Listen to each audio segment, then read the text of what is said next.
Sounds good. As far as like, rundown goes. All right.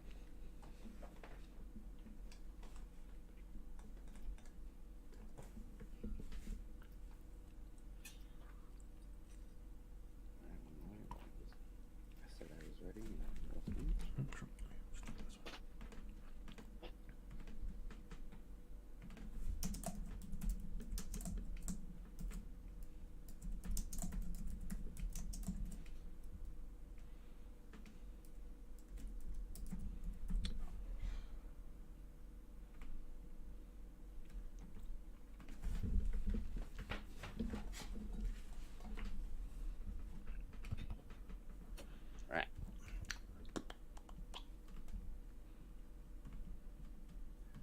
Hello and welcome everybody to Fight Legends Web3 Throwdown. Again, I'm your host, Sean S. Porter. As always, I'm here with our co-host, Smurf from Money Match Gaming. And now, for the first time, we're having a guest on, our very special guest, Sid Lance. He's the social media director at Mod3, social media manager at Inferno. How are you doing today? Thank you so much for coming on. How are you? Doing good. Thanks for having me. Welcome. Happy to hop in and hang out with you guys for the afternoon. Absolutely.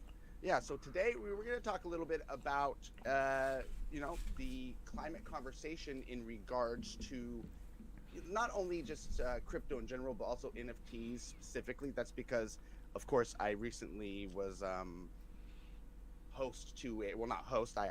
attended the Seattle NFT Museum's opening night, and that's kind of like the overall theme for this gallery. And so it was very cool to meet some different artists, not only artists that are working on projects that are specific to working on climate change in different ways, but also ones that are just working on carbon neutral blockchains, like Wax, for instance, which my boy Smurf over there is very, very familiar with. So yeah, absolutely. Got my early Wax badge. Yeah, exactly, man. And I actually even was able to mint my first Wax NFT there, and basically like just a little ticket kind of stub for the opening night. So that was very cool, guys. Oh, cool. And I know I sent you both out kind of like a heads up that this was going to be the topic. Mm-hmm. And right off the bat, I just kind of want to start with like more of a general idea of like, what are our first thoughts when it comes to, the climate conversation, when it comes to our jobs and our roles in the industry? Do you think it's like even a question? Is it even being brought up? Is it even important when it comes to the industry? I know maybe our personal biases, maybe we believe it's important or not, but as far as within the industry, how important of a conversation is this?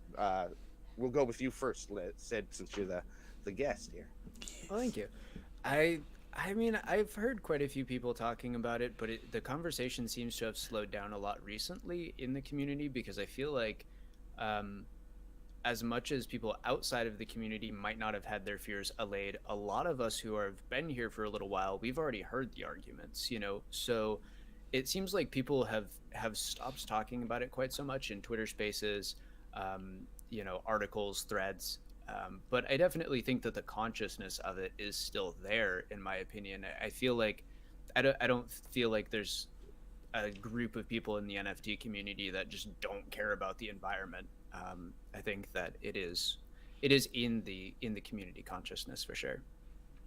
Absolutely, yeah. And Smurf, do you agree with that? I mean, you certainly see people that or projects that certainly they're not worried about the what their projects or what chain they're building on and how that's affecting things. So yeah, I think similar to Sid, I think it's people that are been in blockchain and cryptocurrency for a while, not just like coming into the NFT sector. Maybe they've been here a little bit longer.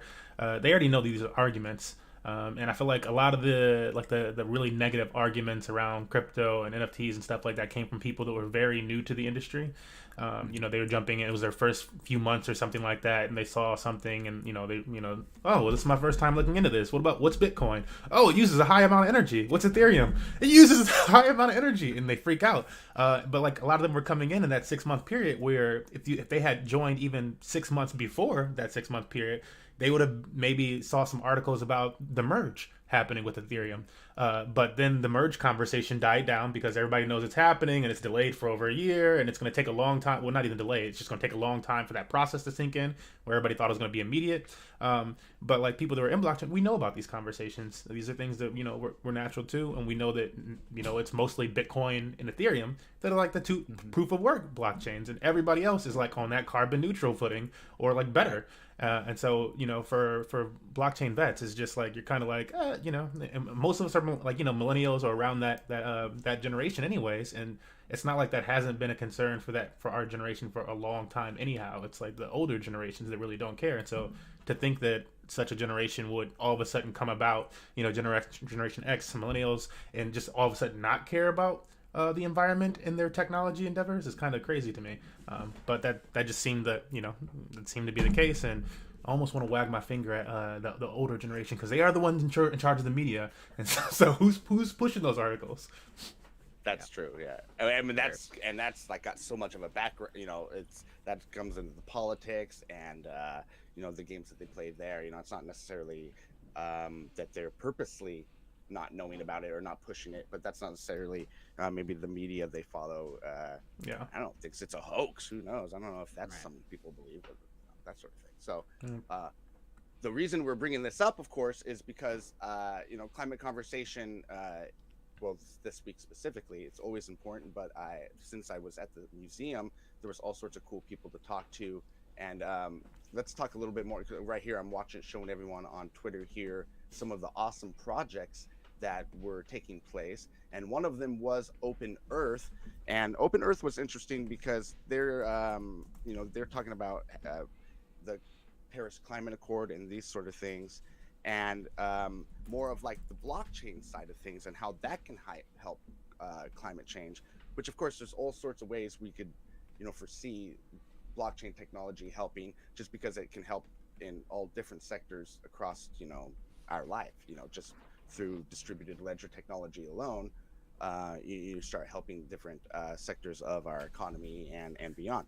But when people look at these blockchain technologies, I mean, we have to be able to explain that we're building on certain ones because of operability and utility, but that they're actually eventually going to become different, right? Like long story short, this isn't very articulate, but Smurf and I were talking on an earlier episode about how, even Ethereum, everyone automatically hears the FUD behind like the energy consumption of Bitcoin and maybe even Ethereum to a certain extent. But we all know that Ethereum is maybe very slower than we'd like, moving to a different stake or a proof. So talk a little bit about that. Like, do we think, like we said, people do care, but do we think that building on these certain projects is it worth going to Solana? Is it worth going to Wax? Or are projects better off building on Ethereum if they believe that, do bigger projects need to be on Ethereum, I guess is what I'm saying. Is Wax and all these other projects, there's a little bit smaller, Solana has some bigger gaming projects coming out now, but still, like these, especially if you're like going for blue chip level, as an NFT, people still believe Ethereum's the way to go. Will that ever change, I guess is where I'm going at. Like, how important is that? Can a big game like Fight Legends make it building on a smaller chain that's carbon neutral? Can these AAA games make it to that level of popularity through this tech? I mean, personally, just from some of the conversations I've had around Inferno, I think cross-chain is kind of going to become a lot more popular as long as we can figure out securing bridges and getting that nailed down a little bit more.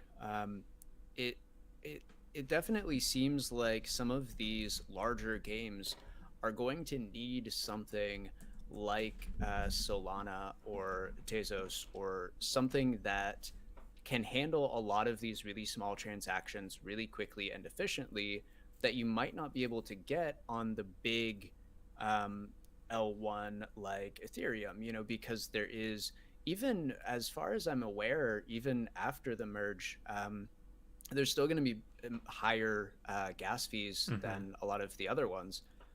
So it's still not going to be as cheap as running a game on, for the example we've been using, Solana. And a lot of these concepts that are pushing the boundaries of what's possible with blockchain gaming rely on being able to have kind of this um, constant like exchange of, you know, potions or different assets or NFTs or just a whole bunch of information is going to be coming and going, that needs to be processed. And I don't think that it's going to be efficient even after the merge for large games, with a lot of consumption to be on something like Ethereum. So I think that it will just kind of depend on the project and how much it's going to be exactly using as far as the assets. Are you going to have to be doing multiple transactions to play this game? Is it going to be a consistent daily thing where you're getting new things and swapping things and trading and upgrading and burning? Or is it going to be just like one drop, something like that you could do on Ethereum, and play off of the larger base? But I think just practically, a lot of people are going to start gravitating, once they start coming over from AAA games and start seeing the potential of the space. I feel like people are going to be drawn towards something that allows them more flexibility with the assets that they're putting into their game, rather than something like Ethereum that's just not cost effective long term. Interesting. Yeah. Smurf, True. any thoughts? Yeah, I would agree with that. As far as the interoperability and like just the cross blockchain interfaces, like every blockchains become, or not just blockchains, but platforms becoming cross chain. So whether that's a game or a decentralized finance application or whatever, becoming cross chain. Most recently in the DeFi space, amongst I'd have to call it like DeFi degens, because I've never seen this make like mainstream news media or anything like that. So whenever I see that, call it DeFi degen space. But there was a platform in DeFi that came about, and I'm forgetting the name right now. I'm blanking on it. But if I were to go into like DApp Radar, I'd probably find it. And I'm bringing it up because it was, it's cross chain, and it gathered somewhere around $3 or $4 billion. And of course, now shouldn't something like that make the media? But it gathered something like $3 or $4 billion in a matter of like less than a month or so, because of their how much like the staking rewards that they are supplying for stable coins, and it was cross chain. And so it allows you to use all these different blockchains on the same one platform, and it's staking rewards for stable coins. And so all these DeFi degens, a lot of people are like, either becoming like 100,000aires and stuff like that, or they're becoming millionaires, and they have a large portion of their portfolio just chilling in stable coins. Like, sure, they still make risk plays, but they want stable coins, and so they were using like platforms like this. But yeah, that's just to say with that that cross chain aspect of it. So yeah, I do think that'll be really big. I do think also just as far as like the people want it, on Ethereum versus other chains.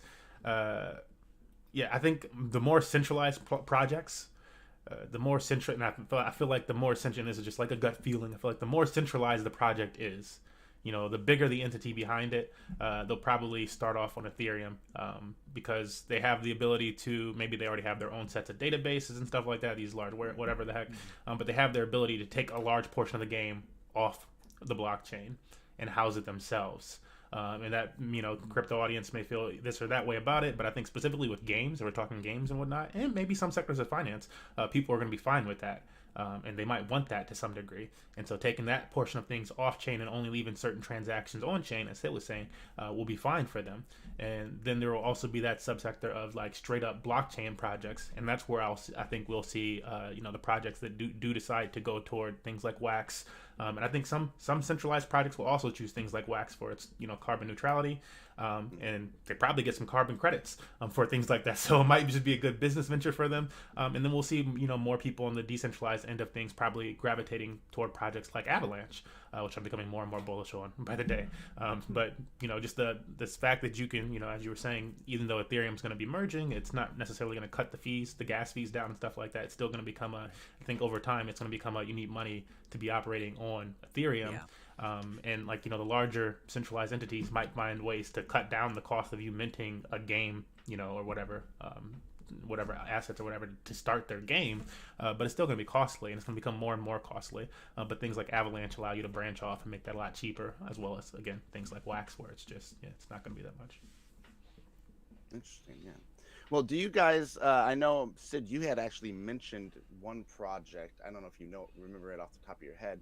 I'm definitely interested in like, it's one thing for these projects that are directly related to some sort of blockchain, right? And they're built on the blockchain that's carbon neutral. But I like the ones that are like, I'm interested in different utility.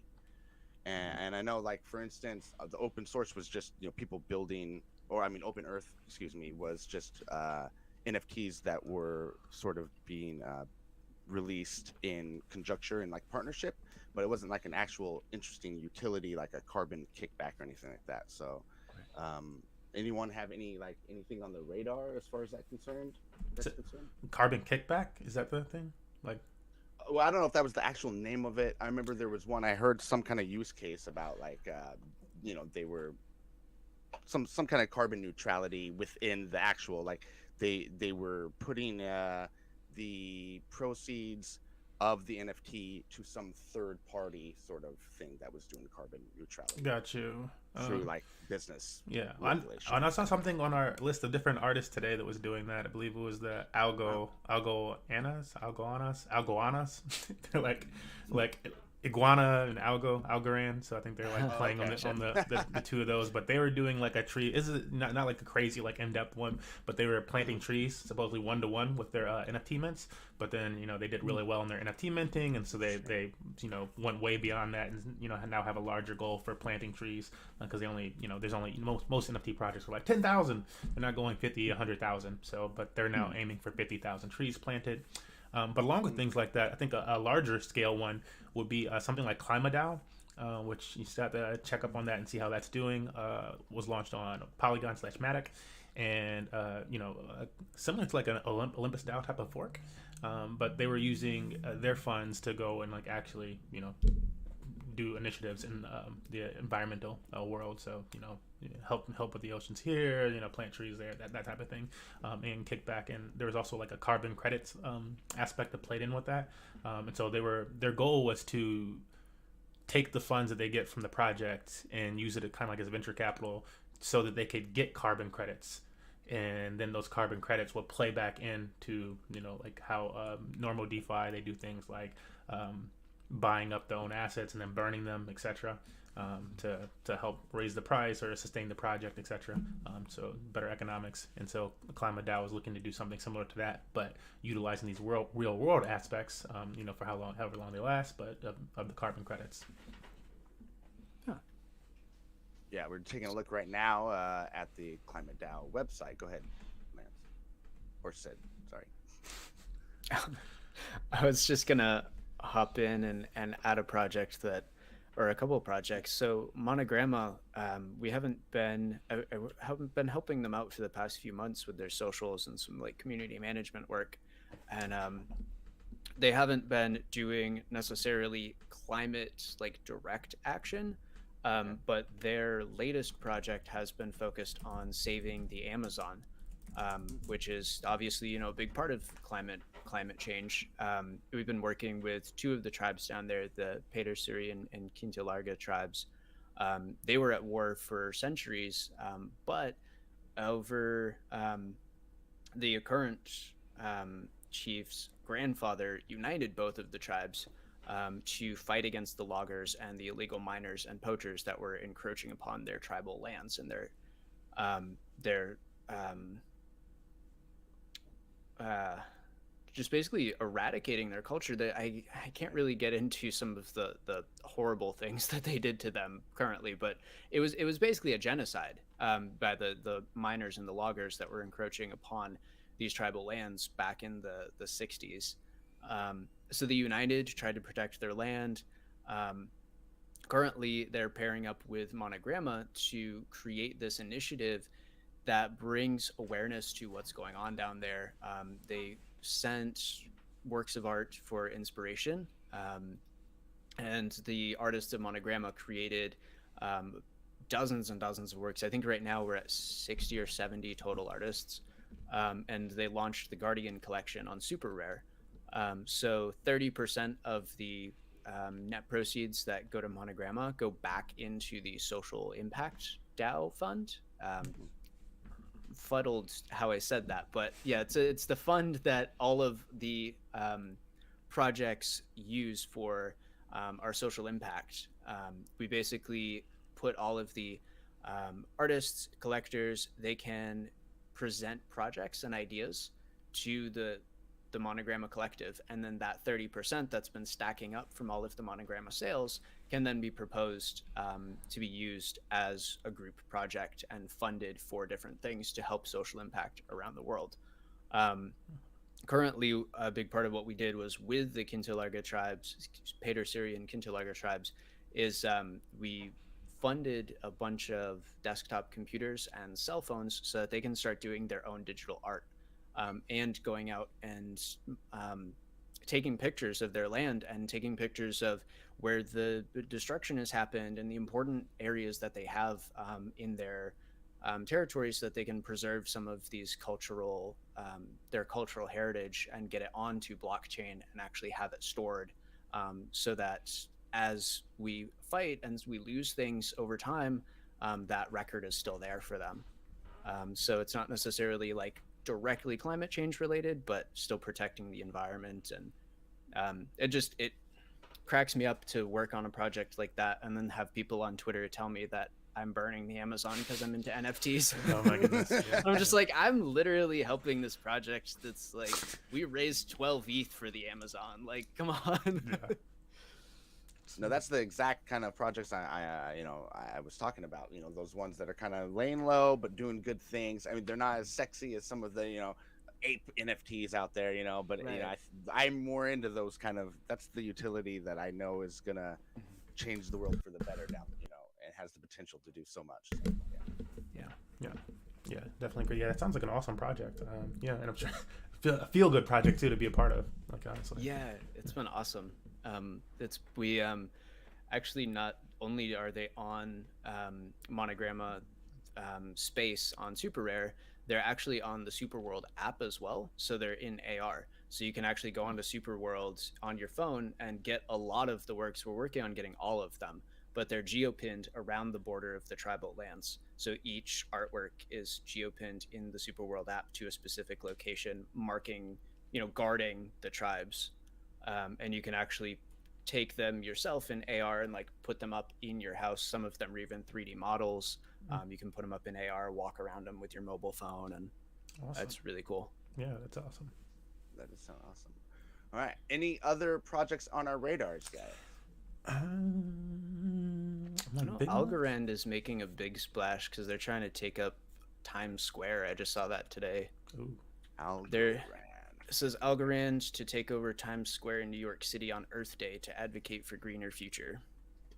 The first public carbon negative blockchain showcases its commitment to sustainability.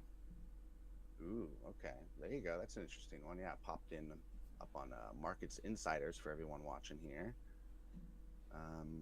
I'm not super familiar with them, but I think it's good visibility to show that conversation is happening in the crypto space and that solutions are being made for people who might have that preconception of just, Ethereum or Bitcoin.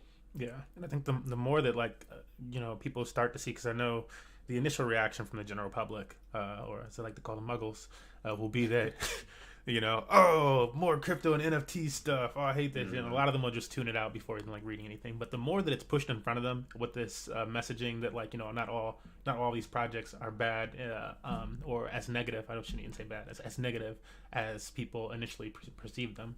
But the more that's pushed, the more that we'll start to see the representatives, on public, whether it's just a public representative or like a legislator type of deal. But the more they'll start to change their opinions, the more they'll do actual research behind a lot of these initiatives. And then at that point it becomes kind of like a moral obligation for them. Do they continue to be willfully ignorant, or do they actually educate these people that might have a different opinion about this? That people are entitled to their opinions, but when it's based on misinformation, do you actually go out there and try to fix that, or do you leave it so? Absolutely. This is a very interesting one to learn more of. Yeah, it says let's see. Last year, Algorand solidified its commitment to sustainability by partnering with Climate Trade to become the world's first carbon negative blockchain. Climate Trade's a leader of CO2 emissions transparency and traceability that is using blockchain-based solutions to improve the efficiency of sustainability efforts for leading corporations around the globe. And they have a funny here. Darkening Times Squares for a duration of 1 hour saves roughly 6,500 kilowatt hours. This amount of energy is equivalent to the energy required to complete 350 million finalized transactions on chain, or 2 work weeks worth of network liveness. In comparison, it would power up to 6 finalized transactions on the Bitcoin network running for just 1.5 seconds.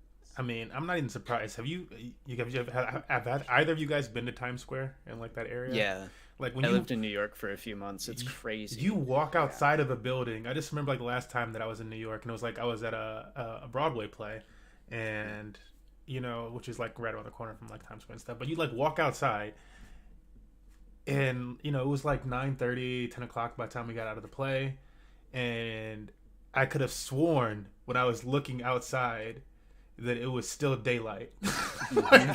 I'm walking out of the building, and I'm like, those people, there's sunlight beaming on them or something. I'm like, it does not look like it's dark. And then you step outside and it's like, it's still coming into your eyes, like so ridiculously bright. Yeah. So there's no brightness. And like Vegas does not compare with like the amount of lights that they have as what they have going on in New York around all of those blocks. In New York blocks, there's no block bigger in the world like a New York block. Like that is not a normal block. Like, oh, it's 3 blocks. Like 1 hour later. Like oh my goodness. All right, well, awesome. Well, thank you guys so much for hanging out. This was again, rough draft of what we're gonna do here at the Web3 Throwdown. We're gonna be covering a whole bunch of the different niches. Next week we're gonna be doing music. And then we're kind of open-ended on the other ones, but we're going to try and put a schedule there ahead of time and start planning regular guests. Sid, you're welcome to be on the next one if you're open on your schedule. Same time next Tuesday. And if I'm sure everyone loves music. If you're not, then you're a crazy person. Those people, well, I don't like music. It's like, okay, back out of the room. Right. But yeah, so I've been wondering whether to go artists or projects. So, I mean, if there are big artists, I know there's a couple really big artists. Those are going to be fair for coverage. But what we do is behind the scenes, we'll kind of collaborate on what we'd like to cover and have have it flow a little smoother than this time around. But yeah, thanks again, guys, for hanging out and joining up. As a last hurrah, Smurf, first tell us what you have on Money Match Gaming going this week. Yeah, so this week with Money Match Gaming, it's just NFT work for me in the background. NFT work and marketing will be the main Money Match Gaming things. Now, of course, we're always doing a little community, this and that.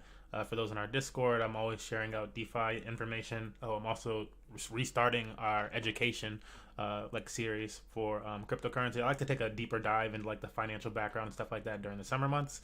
But I'll just be starting up like a kind of like a 101 course for people interested in crypto and stuff like that. And so we'll be starting off at like, how do you get on board with the cryptocurrency?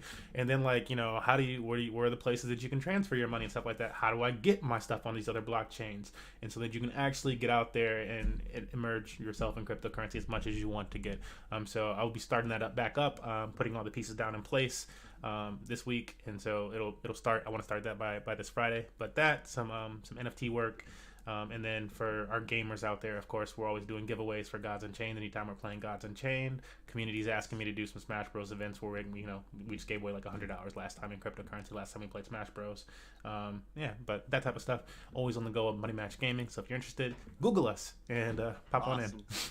Yeah, if you hang out and play some Smash Bros, might as well get in there and try and win some crypto, man. So, all right. Awesome. Thanks as always, Smurf.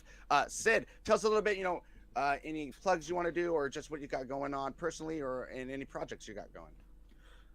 Personally, I'm putting a lot of work into figuring out good onboarding flow for Mod 3.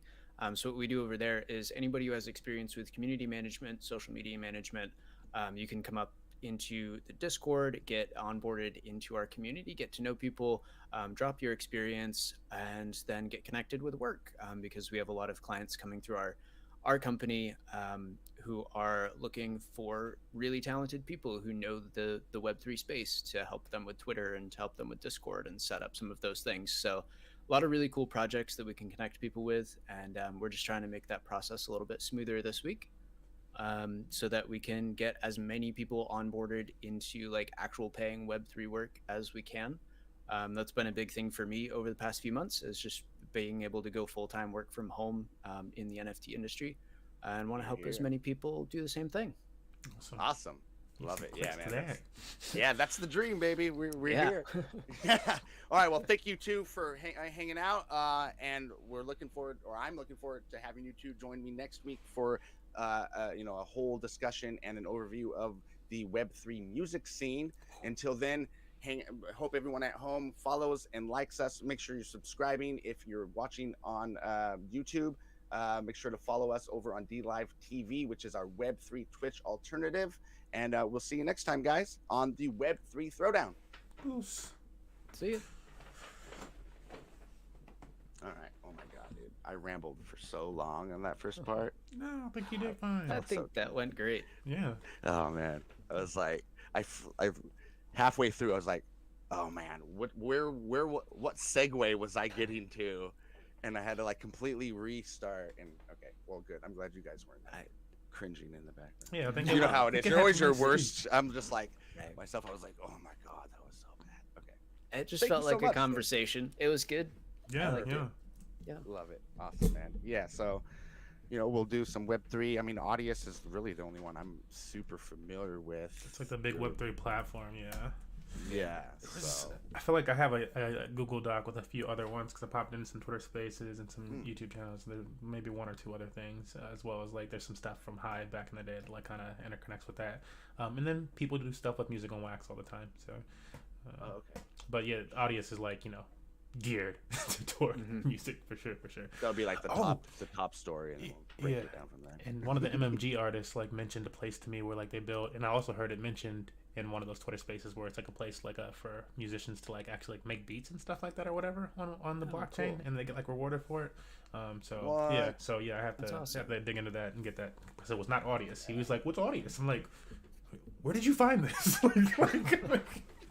No, that sounds very interesting. So it's like a production on the. Maybe I wonder if it's like open source. That'd be crazy. Yeah. And that's kind of crazy. There's not an open source music production thing. I think this thing is though. This is like you use like their software to create the beats and stuff like that. So it's like, awesome. Yeah, it's like pretty dope. Okay, well that'll be cool. Yeah, let us know about that so we can take a look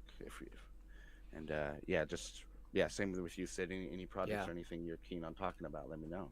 Sounds good. Yeah, I can't think of any like super music related ones, more of like individual artists. I worked with a few people through Monogramma that are really kind of pushing the limits of like audio NFTs with poetry and things like that. Having like evolving videos that go with spoken word. Also just started working this past week or two with Mix-a-Lot to get his project out. So that could kind of bring in like musicians in the space who, because that was a big thing for him, was like he kept his rights to all of his music. He kept all of the Mix-a-Lot IP rights. So that's been a big thing for him getting into NFTs, is he understands how important that is. So it kind of possibly bring that into the conversation about like old school musicians getting into it because they realize that this fixes a lot of the problems that they dealt with in the industry and things that held them back. Awesome. And just to be clear, because I'm old, by Mix-a-Lot we mean the Sir, right? The Sir Mix-a-Lot. Yeah. Okay. This is it was ridiculous. I got to meet him I've met him a couple times now, but like the first time I met him, I hopped into Zoom and he wasn't even on screen. It was somebody else was on a different window, and they're like, "Oh, hey, welcome in." He hears me pop in. He walks in to the screen chomping on something. I'm just like, "Hey, how's it going?" He's like, "Good. I'm eating cookies." And then he just like walks off. Like, all right, nice to meet you. That's awesome. Yeah. What state are you in, Sid? Virginia. So yeah, I'm on EST. Yeah, I've seen. I used to live in Auburn, and everyone knew where he lived, and you would see him driving all over in his blacked out like SUV. So you'd be like, "There's Sir Mix-a-Lot, bro." So yeah, He seems super nice. He's been really chill, and he just like wants to, because it's all about colorectal cancer awareness. It's for the 20 or 30th anniversary of Baby Got Back. So they're doing butt NFTs. They're gonna have, they've got Perfect. the old, I think it was Scooby-Doo and Teenage Mutant Ninja Turtles artist to do all the butts. Wow, that's Yeah, good. I like that. That's awesome. that's pretty funny. Yeah, It's a good charity event. That'll be fun. All right, I gotta Cool. hop off to actually get into a meeting with Of course. the CEO of that group that's running that project. So I will hop off here, but I had a great time. Thank you for having me on. Thank you so much, Sid, Yeah. and we'll talk next week. Yeah, and we'll Sounds keep good. up. Yep. All right. Bye. All right. See you too. Bye, guys. All right. Oh yeah, that one. Dude, I can't believe how bad I was.